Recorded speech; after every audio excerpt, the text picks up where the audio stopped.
Xin chào quý vị, chào mừng quay trở lại kênh Trí Tuệ Phật Học. Đây là series Tang Thư Sinh Tử tập 34. Bản chất của sự tái sinh, sự thành lập một bản ngã mới. Sau khi trải qua các thử thách phân định của ngũ trí Như Lai, thần thức dần dần tỉnh lại sau những cơn hôn trầm ngắn. Lúc này, cấu trúc thể xác đã hoàn toàn rã rời, người chết bắt đầu bước vào một tiến trình quan trọng. Nếu như trước đó các lớp cấu trúc của bản ngã đã tạm thời tan rã dưới ánh sáng của chân tâm, thì giờ đây một quá trình ngược lại đang âm thầm hình thành. Những niềm tưởng quen thuộc bắt đầu xuất hiện trở lại. Những điều còn dang dở, những ước muốn chưa hoàn thành, những người còn thương nhớ, những điều còn tiếc nuối, những khát vọng chưa đạt được. Tất cả dần dần nổi lên từ đáy tạng thức. Theo Tú Thư Tây Tạng, chính những niệm tưởng mong cầu khởi lên vào phút này là những hạt giống nhân đầu tiên xây dựng nên một đời sống mới, chuẩn bị cho quá trình tái sinh sau đó. Điều đáng chú ý là không có một quyền lực bên ngoài nào ngồi quyết định số phận của người chết. Không có một vị thần thượng phạt. Không có một bản án được tuyên đọc. Mọi thứ đều vận hành theo một cơ chế tự nhiên của tâm thức. Những gì con người yêu thích sẽ kéo họ về phía đó. Những gì con người sợ hãi sẽ khiến họ tìm cách tránh né. Những gì con người bám chấp sẽ trở thành lực hút mạnh nhất. Quy trình thu xếp nghiệp lực này diễn ra vô cùng phức tạp và tinh vi. Nó không chỉ dựa vào một vài hành động của kiếp sống vừa qua, mà còn tùy thuộc vào toàn bộ kho tàng duyên nghiệp tích lũy từ vô số kiếp trước trong tàng thức, giống như một thanh nam châm luôn bị hút về nơi có từ trường tương ứng. Đó là lý do các bản văn Tây Tạng thường mô tả tái sinh không phải là một cuộc xét xử, mà là một quá trình cộng hưởng nghiệp lực. Nghiệp không trừng phạt ai. Nghiệp chỉ dẫn dắt mọi người đến nơi tương ứng với những gì họ đã gieo trồng. Từ đó, các điều kiện của một kiếp sống mới bắt đầu được hình thành. Cha mẹ tương lai, cảnh giới môi trường sống, xu hướng tính cách, những thuần duyên và nghịch duyên chính yếu. Tất cả dần dần được sắp xếp như những mảnh ghép đang tìm đúng vị trí của mình. Theo ngôn ngữ của Tù Thư Tây Tạng, đây chính là thời điểm một cấu trúc bản ngã mới bắt đầu được thành lập. Bản ngã cũ đã tan rã, nhưng vì vô minh vẫn còn, một bản ngã mới lại tiếp tục xuất hiện. Và bánh xe luân hồi lại bắt đầu quay thêm một vòng nữa. Bản chất cốt lõi của sinh tử luân hồi tóm lại, dưới nhãn quan triết học Phật giáo và giáo lý Từ Thư Tây Tạng, chết không phải là hết. Cái chết không phải là một sự chấm dứt vĩnh viễn, mà nó chính là một mặt xích, một điều kiện tất yếu và là điểm khởi đầu cho một kiếp sống mới sắp sửa diễn ra. Cái chết nói đơn giản chỉ là một giai đoạn chuyển tiếp, một cánh cửa đóng lại để một cánh cửa khác mở ra. Vì vậy, điều quan trọng không phải là chết hay không chết. Điều quan trọng là điều gì tiếp tục được mang theo sau cái chết. Đó không phải là thân xác, không phải tiền bạc, không phải địa vị, cũng không phải những danh hiệu mà con người từng sở hữu. Thứ tiếp tục đi theo mọi người chỉ là dòng tâm thức cùng toàn bộ những hạt giống nghiệp đã được tích lũy từ trước. Kiếp sống hiện tại trở thành nguyên nhân cho kiếp sống kế tiếp. Kiếp sống kế tiếp lại trở thành nguyên nhân cho những đời sống về sau. Nhân sinh quả, qua lại trở thành nhân mới. Khi các nhân duyên cấu thành nên thọ mạng của kiếp sống này đã hồi đủ và tiêu hao hết, thể xác phải chấm dứt hoạt động. Chuỗi vận hành ấy tiếp nối không ngừng nghỉ, tạo thành vòng tròn mà Phật giáo gọi là luân hồi. Theo các bậc đạo sư Tây Tạng, nguồn gốc sâu xa khiến chúng sinh mãi trôi lăn trong vòng quay này nằm ở một nhận thức sai lầm căn bản.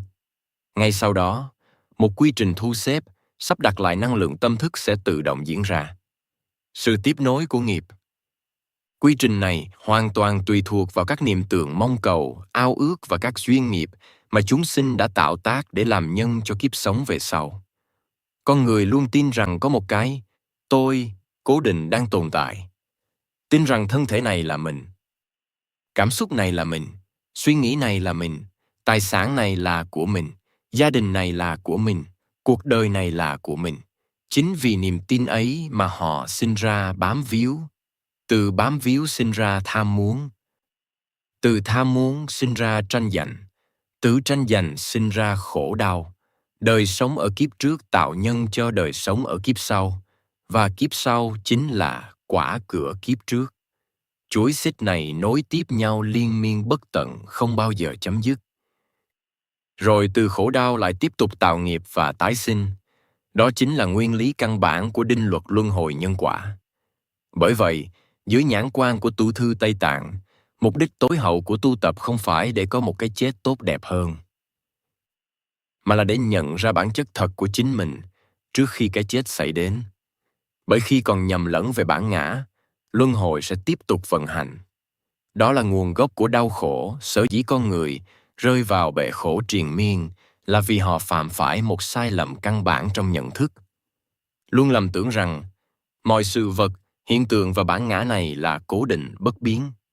Vì kiến chấp sai lầm đó, họ điên cuồng bám chặt lấy những ảo giác của vô minh, cố gắng kéo dài đời sống ích kỷ để thỏa mãn các dục vọng cá nhân, để rồi lại tiếp tục tạo mãi những nghiệp lành, nghiệp dụ và mãi mãi trôi nổi trong vòng sinh tử luân hồi. Và chỉ khi nào thấy rõ bản chất vô thường, vô ngã của mọi hiện tượng, con người mới có thể bước ra khỏi vòng quay bất tận của sinh và tử. Ngộ nhận của phương Tây về nghi thức tầng lễ, sau khi trình bày toàn bộ tiến trình chết, cõi trùng ấm và sự tái sinh, cuốn từ thư Tây Tạng bắt đầu đặt ra một câu hỏi rất thực tế. Người sống còn có thể làm gì cho người đã chết hay không? Đối với phần lớn xã hội hiện đại, đặc biệt là những người chịu ảnh hưởng của tư tưởng duy vật, câu trả lời thường là không. Khi tim đã ngừng đập, thân xác đã được chôn cất hoặc hỏa táng, mọi chuyện được xem như đã kết thúc. Tầng lễ trở thành một nghi thức chia tay cuối cùng dành cho người còn sống nhiều hơn là một sự trợ giúp dành cho người đã khuất. Chính vì vậy, nhiều gia đình dồn toàn bộ tâm sức vào việc tổ chức một đám tang thất trang trọng, đông người tham dự, vòng hoa thật đẹp, nghi thức thật đầy đủ. Nhưng sau khi tang lễ kết thúc, họ tin rằng mình không còn khả năng giúp đỡ gì thêm cho người quá cố nữa. Theo nhãn quan của tụ thư Tây Tạng, đây là một nhận thức chưa trọn vẹn. Bởi nếu tâm thức vẫn tiếp tục tồn tại sau khi thân xác chấm dứt, thì sự ra đi không phải là điểm kết thúc, mà chỉ là sự chuyển tiếp từ một trạng thái hiện hữu sang một trạng thái khác. Và nếu đó là một giai đoạn chuyển tiếp, thì việc trợ giúp thần thức người chết dĩ nhiên vẫn còn ý nghĩa. Người Tây Tạng cho rằng những ngày đầu sau khi qua đời là thời gian đặc biệt quan trọng. Thần thức vừa rời khỏi thân xác thường chưa hoàn toàn ổn định. Nhiều người vẫn còn bị chi phối bởi sự bối rối, sợ hãi, tiếc nuối hoặc luyến ái đối với đời sống cũ. Chính vì thế, thay vì xem tang lễ là dấu chấm hết, họ xem đó là sự khởi đầu của một quá trình đồng hành tâm linh. Điều quan trọng nhất không nằm ở sự xa hoa của nghi lễ, không nằm ở quan tài đắt tiền, không nằm ở số lượng người đưa tiền, mà nằm ở khả năng tạo ra những điều kiện thuận lợi cho tâm thức người đã khuất. Những lời cầu nguyện, những lời chỉ dẫn, những hành động thiện lành được hồi hướng, và trên hết là tình thương chân thành của người còn sống. Theo quan điểm của từ thư Tây Tạng, đó mới là những món quà có giá trị thực sự đối với người vừa bước qua cánh cửa tự sinh. Bởi nếu sự sống không chấm dứt sau cái chết, thì trách nhiệm của người sống cũng không kết thúc ngay tại nghĩa trang. Và chính từ nhận thức đó, người Tây Tạng đã phát triển một hệ thống hộ niệm, cầu nguyện và hướng dẫn thần thức vô cùng chi tiết, kéo dài trong nhiều tuần lễ sau khi một người qua đời. Đây cũng là một trong những điểm đặc sắc nhất của toàn bộ giáo lý được trình bày trong cuốn Từ thư Tây Tạng. Trong tập tiếp theo sẽ là giải mã mật mã thời gian, 49 ngày sau chết. Xin cảm ơn quý vị đã đồng hành cùng kênh Trí Tuệ Phật Học. Xin chúc quý vị luôn mạnh khỏe, an nhiên giữa đời thường. Hãy nhấn like và subscribe kênh để không bỏ lỡ những nội dung hữu ích tiếp theo nhé.